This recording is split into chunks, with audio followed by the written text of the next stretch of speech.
How many times have you tried to read one page or study for just 10 minutes and somehow ended up checking 3 apps, 2 messages, and a random video you don't even remember clicking? Your attention just slips away like sand through your fingers, leaving you feeling tired but not actually moving forward. Now imagine the opposite: a quiet room, maybe a candle burning, and an ancient philosopher sitting for hours, just thinking, writing, completely undistracted, as if the rest of the world doesn't even exist. What did they know about focus that we don't? Well, hidden inside their way of living was a simple, secret practice around attention that no one ever taught you. In this video, through one person's story, you're going to discover that practice and how it can reshape your work, your mind, and your life before you waste another year. Before anything changed, Alex's days felt like they were being cut into 1,000 tiny pieces. As a student working part-time, every hour was filled with pings, pop-ups, and those urgent little red dots. They would open a document, type maybe 2 sentences, then just quickly check one notification. The next thing they knew, 20 minutes had passed, and they were in a different app, on a different task, with the same work still sitting there, unfinished. To fight it, Alex tried everything loud: extra coffee, rigid timetables, new productivity apps with all their beautiful colors and charts. Each system worked for a day or two, then it would just crack under the pressure of real life. Inside, Alex longed to be someone else, that calm, deep-thinking person, present enough to actually finish a single thought. Instead, they went to bed scrolling every night, whispering the same guilty question: why can't I just stay with one thing today? The collapse came quietly, then all at once. Alex missed the deadline for a major project, not because they didn't care, but because their focus kept dissolving into distractions. When their supervisor asked what happened, Alex had no honest answer. That same evening, a friend sighed, "You're always on your phone," and this time, Alex couldn't just laugh it off. Lying in bed that night, screen glowing in the dark, they started searching. Why can't I focus? Dopamine, phone addiction, attention span ruined. The articles shouted about quitting technology forever or moving completely offline, solutions that felt impossible and extreme.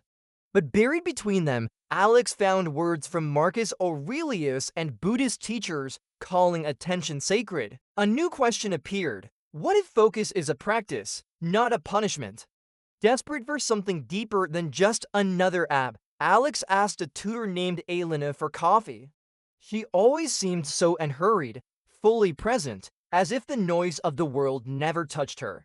When Alex confessed their chaos and their shame, Elena didn't recommend another planner. She told stories. She spoke of the Stoics who trained themselves to notice when the mind wandered and to gently bring it back, again and again, like guiding a small child.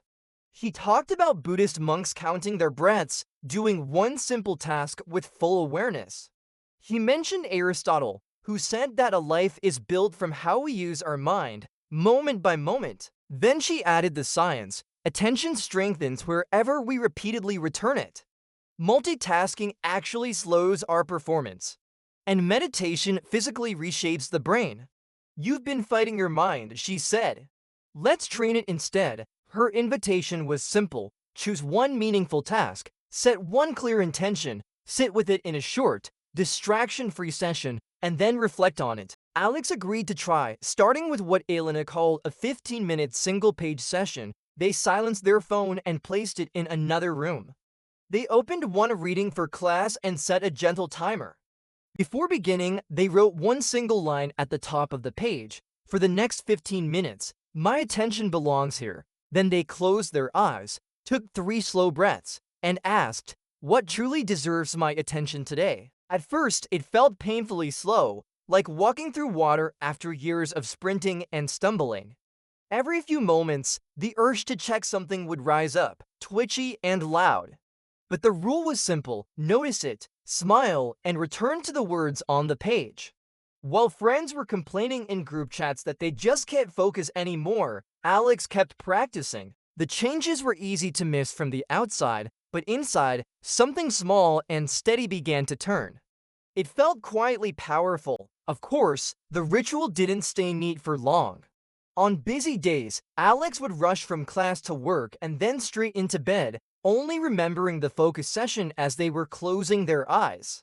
Other times, they'd sit down to read, feel a spike of boredom, and just check one thing on their phone only to wake up 10 minutes later, lost in a scrolling trance. The old story came rushing back. See, you're just not a focused person. But Elena reminded them that even monks and Stoics fought restlessness. The real skill, she said, isn't perfect concentration.